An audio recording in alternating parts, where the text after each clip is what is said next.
اعوذ بالله من الشیطان الرجیم.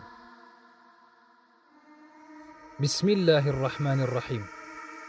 اعوذ بکلمات الله التامات من شر ما خلق و ضرع و برع. دوستای عزیز، پیغمبرمان صلی الله علیه و سلم این دعا را برای ما توصیه کرده.